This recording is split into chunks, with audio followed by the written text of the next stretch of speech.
हर ख्वाब को अपनी सांसों में रखें, हर मंजिल को अपनी पनाहों में रखें, जीत ही जीत होगी आपकी, बस अपने लक्ष्य को अपनी आंखों में रखें, अपनी आंखों में रखें। जो भी लक्ष्य है उस लक्ष्य के प्रति भागें, आपको सफलता बस मिलेगी। आइए मेरे दोस्त, आप सभी का स्वागत है आपके अपने चैनल शॉर्ट मैथ में। आज हम उपस्थित यहाँ पे बिहार बोर्ड के बच्चों के लिए स्पेशल क्लास लेकर के मैथ का ऑब्जेक्टिव यहाँ पे बता दें कि हम लगातार चाहे मैथ हो, साइंस हो, सोशल साइंस का ऑब्जेक्टिव क्लियर करवा रहे हैं बोर्ड एग्जाम के बच्चों के लिए, 10th क्लास के विद्यार्थियों के लिए। आज हम उपस्थित हैं मैथ का ऑब्जेक्टिव क्वेश्चन लेकर के 10th क्लास के विद्यार्थियों के लिए, और बहुत ही अच्छे ढंग से क्लियर करेंगे। बस वीडियो में बने रहिएगा। 4 से 5 नंबर सिर्फ इस वीडियो से आपको देखने को मिलेंगे और सीधा माइंड में जाएगा। क्वेश्चन आपको दिख रहे होंगे। सवाल क्या हमारे पास है, यदि px, ठीक है, हम यहाँ पे लिखते हैं px दिया हो कि x स्क्वायर में प्लस में 5x और माइनस 12 और p1 का मान पूछा आपसे, तो क्या होगा? ऐसे सवालों का आंसर क्या होगा? तो देखिए यहाँ पे px है और यहाँ पे p1 है। कहने को देखिए px का मान दे चुका है और px की जगह पे 1 बैठाना है, बस हो गया आंसर। तो 1 का स्क्वायर देंगे प्लस 5x है तो इसकी जगह पे 1 माइनस 12। आप पढ़ चुके कि 1 का स्क्वायर करेंगे 1 होगा, प्लस 5 गुने करेंगे 5 हो जाएगा माइनस 12। 5 में क्या होगा 6 और माइनस 12। 6 में से 12 तो नहीं जाएगा, लेकिन 12 में से 6 जाएगा तो क्या बचेगा माइनस 6। कहाँ पे ऑप्शन दिख रहे होंगे? ऑप्शन सी इसका करेक्ट आंसर हो जाएंगे। कंप्लीट है। चलिए, उम्मीद करें कि बहुत ही अच्छे से सभी के सभी समझ में आएंगे और ऐसे सवाल आपको पूछे ही जाएंगे, हर हाल में पूछे जाएंगे। तो बस वीडियो में बने रहिए और कैसे चुटकियों में क्लियर होने वाला है वो देखते जाइए। अगला सवाल है, निम्नलिखित में कौन एक द्विघात बहुपद है जिसके शून्यक -2 और 6 है? तो सबसे पहले द्विघात बहुपद में 2 ही शून्यक होते हैं, एक अल्फा और एक बीटा। तो हम अल्फा को मान लेते हैं क्या, -2 मान लेते हैं, और बीटा को क्या मान लेते हैं, हम 6 मान लेते हैं, क्योंकि ऑलरेडी दिया हुआ है। तो आप लोग जरा बताइए कि द्विघात बहुपद का सूत्र जो होता है, द्विघात बराबर क्या फॉर्मूला होता है? कहेगा सर a मंझली cost x square minus alpha plus beta into x plus alpha into beta, यही होता है ना। देखिए a है तो a वह मान होता है जो बट्टा में होता है, लेकिन यहाँ पे बट्टा में कुछ नहीं तो ऑलरेडी 1 होगा। कंप्लीट है। तो यहाँ पे क्या होगा, a के जगह स्थान पे 1 बैठा दिए, एक्स स्क्वायर के एक्स स्क्वायर माइनस का माइनस, यहाँ अल्फा प्लस बीटा, अल्फा के स्थान पे -2 और बीटा का स्थान पे +6 इंटू एक्स का x plus alpha into beta, alpha का स्थान पे -2 और बीटा का स्थान पे 6 हो गया। तो 1 से गुना करेंगे कोई फर्क नहीं पड़ने वाले हैं। अब यहाँ पे क्या होगा, हमारे पास एक्स स्क्वायर देखेंगे तो माइनस का माइनस 6 में से 2 हो जाएगा तो प्लस में 4 हो जाएंगे। यहाँ एक्स का एक्स, यहाँ पे क्या होगा, तो यहाँ पे प्लस है, लेकिन यहाँ plus minus minus plus minus होगा, 6 गुना 12 हो जाएगा। सजा के लिख लेते हैं x square plus minus minus 4 गुना करेंगे 4x माइनस 12। कहाँ पे देखिए x square minus 4x minus 12 कहेंगे, ऑप्शन ए इसका करेक्ट आंसर है ना। तो बिल्कुल पूरा का पूरा क्लियर होगा और हर हाल में ऐसे सवाल आपको देखने को मिलेंगे ही बोर्ड एग्जाम में। तो चलिए फटाक से हम क्लियर करते चलते हैं। अगला, इनमें कौन बहुपद है? सवाल क्या, इनमें कौन बहुपद है, और आपको ऑप्शन भी नजर आ रहे होंगे। तो सबसे पहले आप जानेंगे कि बहुपद कौन नहीं होता है, बहुपद कौन नहीं होता है, ठीक है। ये जान गए तो आपको पता चल जाएगा। कैसे? देखिए, जिस बहुपद के अंदर रूट के अंदर 100, जिस बहुपद में x के रूट जो हो वो रूट के अंदर क्या हो 100, या बट्टा में 100 या बट्टा में x स्क्वायर, यह बहुपद नहीं होता है। कंप्लीट है। चलिए, तो देखिए यहाँ पे अगर बात करें ऑप्शन ए का, तो ऑप्शन ए नहीं होगा। क्यों नहीं होगा? क्योंकि रूट के अंदर 4 और रूट x, यानी रूट के अंदर x है, तो ये बहुपद नहीं होगा ऑप्शन ए। चलिए, ऑप्शन बी की बात करें हम, तो देखिए ऑप्शन बी की बात करें तो ऑप्शन बी क्या होगा कि नहीं होगा? तो कहें कि बिल्कुल ये भी नहीं होगा। अब कहें सर यहाँ तो आपको नजर नहीं आ रहा रूट है या बट्टा में है, तो चेला जरा समझने का प्रयास कीजिएगा। x के पावर 1/2 इसका मतलब ही होता है रूट। क्या? रूट। रूट एक्स को हम क्या लिख सकते हैं, तो देखिए एक्स एक्स यहाँ पावर क्वेश्चन तो एक, और ये रूट हटता है तो स्क्वायर हटता है, और ये कहा जाता है नीचे चल जाता है। तो 1/पावर में 1/2 लिखे या तो रूट के अंदर एक्स मिले, वो सेम होते हैं।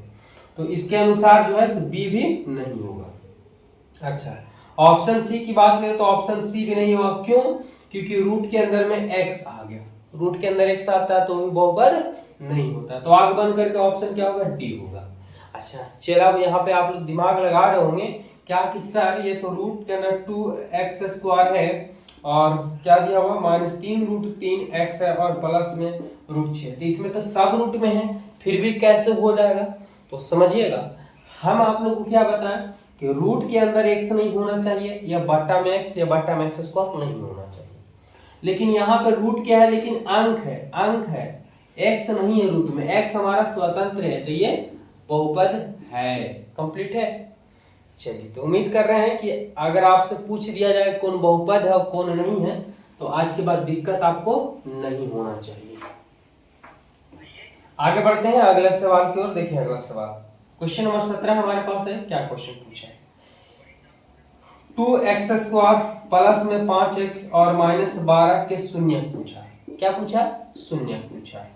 तो शून्य के निकालने के दो तरीके यहाँ पे, आप ए बी सी करके निकाल सकते हैं, विवेचक निकाल सकते हैं, फिर मूल ज्ञात करेंगे तो आंसर आ जाएगा। नहीं तो आप क्या करना है कि इसको फैक्टर तोड़ देना है, फैक्टर यानी जिसको गुणनखंड बोलते हैं। तो यहाँ पे अगर हम करते हैं तो 12 दूना 24, कितना है 24 आया। 24 के दो गुणनखंड करने होंगे, जिसमें तोड़ने पे 5 आना चाहिए, जोड़ने घटाने पे और गुणा करने पे 24 आना चाहिए। तो 7 और 5 में तो 7 5 35 आ जाता है, ये होगा नहीं। अच्छा 24 8 को 3 में लिखेंगे तो 8 3 के 24 और 8 में से 3 जाएगा तो 5 हमको काची में लाना प्लस में, इसलिए इस प्लस में और ये क्या हो जाएगा माइनस में। कंप्लीट है। ये तो आता होगा आप लोग को, नहीं आता कमेंट कीजिए, हम आए आप लोग सिखाने के लिए, बस समस्या दीजिए, समाधान हम कर देंगे आप लोग को। 2x² प्लस में 8x और माइनस में 3x और -12, यहाँ पे दोनों में 2 कॉमन है, दोनों में x मिला तो x भी निकल जाएगा। 2 कट गया, एगो x कट गया तो 1 बचेगा। अच्छा 2 से काटेंगे 4 बार में, यहाँ x भी कट गया यानी निकल गया। आगे 3 का पाड़ा में 2 आ रहा है, इसमें x है इसमें नहीं है तो 3 कॉमन हो गया। माइनस से माइनस कट गया, 3 से 3 कट गया, क्या बचेगा x। माइनस माइनस क्या हो गया प्लस, 3 का पाड़ा बार क्या बार में 4 बार। दोनों घर सेम है तो बिल्कुल सही मेरा बन रहा है। ये दोनों के बदले 1 और 1 दोनों बाहर वाला मिला करके लिख लिया जाता है। शून्यक निकालने के लिए बराबर में 0 ले लेंगे, क्यों? क्योंकि शून्यक पूछा ऑलरेडी, यानी यहां ना लेंगे तो हम यहां ले सकते हैं कि x + 4 = 0, और यहां इतना बराबर भी हम 0 ले लेंगे क्योंकि हमें शून्यक निकालना है। तो x प्लस में इधर गया तो माइनस में 4 हो जाएंगे, यहाँ 2x निकालेंगे, माइनस इधर गया तो प्लस में x निकालेंगे तो 3 और गुना पलटा भागा हो जाएंगे। यानी आंसर की बात करें तो एक -4 है और एक 3/2 है। कहाँ पे ऑप्शन है? -4, 3/2, ऑप्शन बी देख रहे होंगे। ठीक है, ऑप्शन बी इसका राइट आंसर है। तो सभी को समझ में आ रहे हैं क्या? बिल्कुल बताइए कमेंट करके प्यारा सा, क्या आप लोग को समझ में आ रहा है? उम्मीद तो हमें है कि बहुत ही अच्छे से आपको समझ में भी आ रहे होंगे। और चलिए ना, वीडियो में सिर्फ बने रहिएगा। 10 क्लास के विद्यार्थी हैं तो हमारे चैनल से जरूर जुड़ जाइए आप लोग, मजा आने वाला है। पूरा का पूरा तैयारी कराएंगे, मैथ और साइंस और सोशल साइंस और सभी के सभी। आगे बढ़ते हैं, अगला सवाल देखें क्या दिया हुआ कि रैखिक समीकरण का घात होता है। सबसे पहले रैखिक समीकरण क्या होते हैं? तो जिसमें x का अधिकतम पावर 1 हो वही रैखिक कहलाता है। ये किस रूप का है? रैखिक समीकरण का रूप है। इसमें घात यानी पावर क्वोशिएंट कितना छुपे हुए? 1। जैसे 2x + 5, ये तो क्या हुआ? रैखिक रूप में हुआ। इसका घात कितना होगा? तो 1 होगा। तो जिस बहुपद में x का अधिकतम पावर 1 हो रैखिक कहलाता है। तो इसका आंसर क्या होगा? ऑप्शन सी यानी 1 हो जाएंगे। ठीक है, आगे बढ़ते हैं। सवाल है हमारे पास कि दो चर x, y में रैखिक समीकरण हमारे पास दे चुका है, x + by + c = 0 कि वास्तविक संख्याओं के समुच्चय के कितने हल होंगे। अब आप दिमाग लगा सकते हैं कि x और y जो दिया हुआ से क्या है? रैखिक समीकरण, यानी रैखिक जिसमें x और y दोनों को मान निकलेंगे एक मान। अब x y का मान रखेंगे तो कंफर्म कि x का रखेंगे तो y का आएगा, y के रखेंगे तो x का आएगा। और ये a b c जो है वो संख्या के रूप में दिया गया है। किस रूप में? संख्या के रूप में। तो x रखेंगे y का निकलेगा, y का रखेंगे x का निकलेगा, चाहे कोई भी मान रखेंगे तो इसका भी कोई ना कोई मान आएगा। तो इसका हल क्या होगा? अनंत हल होगा। क्या होंगे? अनंत हल होंगे। इसका राइट आंसर की बात करें तो ऑप्शन जो होगा इनमें से कोई नहीं, ऑप्शन डी राइट आंसर हो जाएंगे। चलिए आगे बढ़ते हैं। क्वेश्चन नंबर 20 है।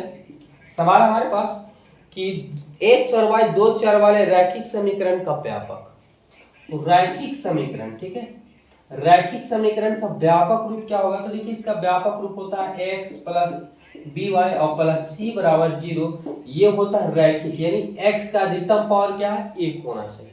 और इसमें x और y दो मान दिए हुए थे तो इसलिए इस रूप का व्यापक हो जाता है। ऐसे रैखिक समीकरण का सिंपल व्यापक होता है x प्लस b होता है, लेकिन अगर x y दो मान दिए हुए हैं तो दोनों में पावर 1 ही होना चाहिए। कंप्लीट है। चलिए चला फटाफट से हम क्लियर कर रहे हैं, बने रहेंगे आप लोग, ठीक है।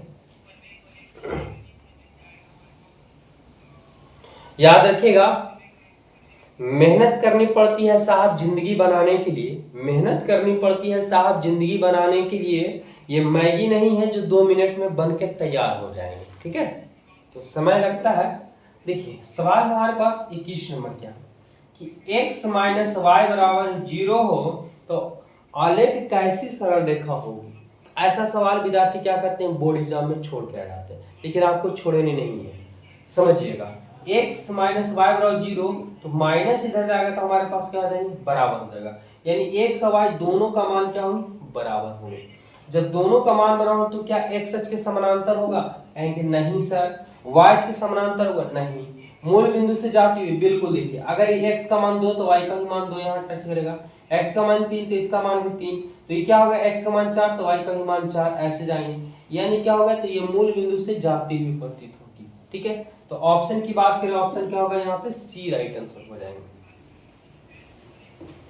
चलते हैं अगले सवाल की ओर। क्वेश्चन नंबर 22 दिया हुआ है, युग्म समीकरण हमारे पास x प्लस 2y बराबर 4 है। उसके बाद है कि 2x प्लस 4y बराबर 8 का हल होगा। क्या हल होंगे? देखिए ऐसा सवाल आपको मिलेगा, घबराइएगा नहीं, बस मेरे साथ बने रहिए ना। आप पढ़ चुके होंगे कि a1 ये क्या होता है? a1x प्लस b1y और प्लस c1, या बराबर c1 कर दीजिए, कोई दिक्कत नहीं है। यहाँ हमारे पास a2x प्लस b2y और बराबर c2। इसका शर्त बैठता है हमारे पास a1 बटा a2 बराबर b1 बटा b2 और बराबर c1 बटा c2। यहाँ पर a1 का मान हमारे पास क्या हो जाएगा? तो कुछ नहीं तो 1 है। a2 की बात करें तो a2 के मान क्या होंगे? 2 हो जाएंगे। b1 की बात करें तो यहाँ हमारे पास 2 हो जाएंगे, और b2 की बात करें तो हमारे पास क्या होगा? 4 हो जाएगा। यानी बटा बटे सामने वाला लिख देना रहता है। c1 की बात करें 4 है, इसका हमारे पास 8, 4 दूना 8 2 बार में, 2 दूना 4 2 बार में, 1 बटा 2 बराबर 1 बटा 2 बराबर 1 बटा 2। सब के सब क्या है? बराबर है। याद रखेंगे चेला, ध्यान से समझिएगा, अगर सब बराबर हो तो अनंत हल होंगे। क्या होंगे? अनंत होंगे। समपाती होता है इसका ग्राफ बनता है। अगर आगे में नोट इक्वल आ जाए तो अविरोधी होते, केवल एक हल होता है। आप पीछे में नोट इक्वल आ जाए तो इनमें से कोई हल नहीं होंगे, विरोधी होगा। इसका ग्राफ जो होता है वो समानांतर होंगे, कभी नहीं कटता है। तो हम बहुत ही चर्चा कर चुके हैं इसके बारे में। आज आप ऑब्जेक्टिव बना रहे हैं तो ऑब्जेक्टिव की तरह समझेंगे। तो क्या सवाल है इसका? क्या होंगे कि कितने हल होंगे? तो अनंत हल होंगे। क्या? अनंत हल। ऑप्शन की बात करें, ऑप्शन डी, क्योंकि सभी के सभी आपस में क्या है? बराबर है। चलते हैं आगे बढ़ते हैं, अगला सवाल देखेंगे। 23 नंबर सवाल है हमारे पास, यदि किसी भिन्न के अंश x और y हो तो भिन्न होंगे। देखिए यहाँ पे हमारे पास सवाल जो है, यदि किसी भिन्न के अंश x और y हो तो भिन्न होगा। तो सबसे पहले कि भिन्न बराबर हमारे पास होता क्या है? तो भिन्न बराबर होता है अंश बटा क्या होता है? हर होता है, ठीक है। अंश बटा क्या होता है? हर होता है। यहाँ पे सवाल में थोड़ा सा क्या कर दिया? मिस्टेक कर दिया गया है, ठीक है। तो मिस्टेक कर दिया है तो हमारे पास अंश बराबर भिन्न बराबर होता है अंश बटा। अंश बोल चुका है x, तो ये जो और y जो है सो हर दिया हुआ है, तो मिसप्रिंट है, कोई दिक्कत नहीं है। और हर की जगह पे क्या हो जाएगा? y। तो भिन्न क्या होंगे हमारे पास? x बटा y। कहाँ पे ऑप्शन? ऑप्शन सी इसका राइट आंसर हो जाएगा। ठीक है, चलिए क्वेश्चन नंबर 24 देखेंगे।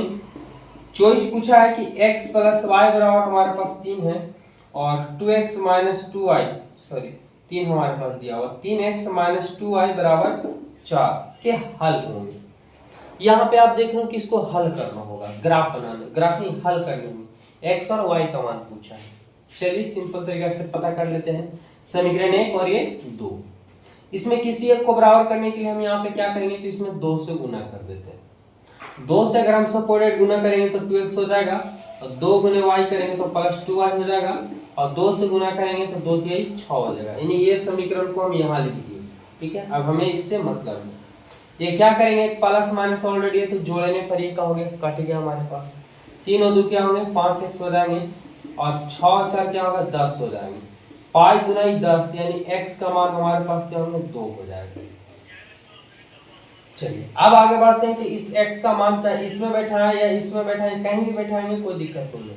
तो x प्लस वाई बराबर हमारे पास 3 है, x के स्थान पर हम 2 बैठाएंगे तो प्लस वाई बराबर 3, y निकालेंगे तो 3 और ये प्लस में इधर गया तो माइनस में, और 3 में से 2 गया तो 1 हो जाएगा। तो पता कर लेंगे कि y का मान 1 है और x का मान हमारे पास 2 है। कहाँ पे ऑप्शन है, x बराबर 2 और y बराबर 1। बिल्कुल आपको देख रहे होंगे ऑप्शन ए ही नजर आ रहा होगा, है ना। तो बहुत ही इजी है, टोटल का टोटल इजी है। बस आप लोग सपोर्ट चाहिए, प्यारा सा चैनल को सब्सक्राइब कर लीजिए, कमेंट कर दीजिए, और कहाँ से वीडियो देख रहे हैं भी जानकारी आप जरूर दे दीजिए। द्विघात सूत्र को किस वैज्ञानिक ने प्रतिपादित किया था, ये आपको याद होना चाहिए, पूछ दिया है भी है। ठीक है, याद रखेंगे, श्रीधाचार्य। कभी कभी आप सवाल देता है कि श्रीधाचार्य विधि से बनाए, तो श्रीधाचार्य जो है यही द्विघात सूत्र को है ना प्रतिपादित किए वैज्ञानिक यही है। अगला सवाल है कि दिया हमारे पास कि निम्नलिखित में कौन द्विघात समीकरण नहीं है। देखिए मेरे पास गाइड है, ठीक है, क्लियर कर रहे हैं। निम्नलिखित में कौन द्विघात समीकरण नहीं है, तो देखिए हमारे पास ax स्क्वायर प्लस में bx और प्लस में c बराबर 0, ये द्विघात समीकरण रूप में। अगर बराबर में 0 नहीं है तो बहुपद हो जाता है, और बराबर में 0 लग गया तो वो हमारे पास समीकरण बन जाता है। तो जिसमें x का अधिकतम पावर 2 है द्विघात समीकरण कहलाएगा। तो हमें पता करना है कि कौन नहीं है। देखिए अगर बात करें हम कौन नहीं है, तो ऑप्शन ए जो है सही होगा। क्यों, x प्लस 1 का होल स्क्वायर और 2x प्लस माइनस से प्लस है माइनस है। देखिए यहाँ पे तोड़ेंगे तो a प्लस बी का whole square x square 2ab, a plus b का whole square a square plus 2ab और प्लस b स्क्वायर, 2 गुना करेंगे 2x और 2 3 6, इधर लेके आएंगे जो भी घटेगा, लेकिन इसमें x अधिकतम पावर 2 है इसलिए बहुपद ये होगा। तो हमें पूछा है क्या कि कौन नहीं है, ये तो गलत हो जाएगा। अच्छा ऑप्शन बी की बात करें तो ये भी होगा, लेकिन हमें लेना नहीं है, यानी द्विघात होगा। क्यों कि x माइनस 2, देखिए x माइनस 2 का होल स्क्वायर यहाँ पे तोड़ेंगे तो x स्क्वायर आएगा ही आएगा। बराबर में x स्क्वायर नहीं दिया होगा तो क्या होगा, वो बहुपद द्विघात बहुपद हो जाएगा, लेकिन हमें पूछा कि द्विघात समीकरण नहीं है। अच्छा अगर बात करें हम कौन सा सवाल को, तो ऑप्शन की बात करें अगर, ऑप्शन सी ये राइट आंसर होगा। क्या होगा, राइट आंसर होगा। कैसे, चलिए देखिए करते हैं। x माइनस 2 और फिर है x प्लस 1, इधर हमारे पास x माइनस 1 हो जाएंगे और x प्लस 3 दिया हुआ, गुना कीजिए x गुने x स्क्वायर, x गुने प्लस 1 x हो जाएंगे, माइनस 2 गुने करेंगे minus 2x plus minus minus 2, x गुने करेंगे x स्क्वायर, x गुने 3 करेंगे 3x। अच्छा x गुने करेंगे माइनस x और 1 गुने माइनस 3 करेंगे माइनस 3, x स्क्वायर 3 में से जाएगा तो माइनस में x हो जाएंगे माइनस 2 का।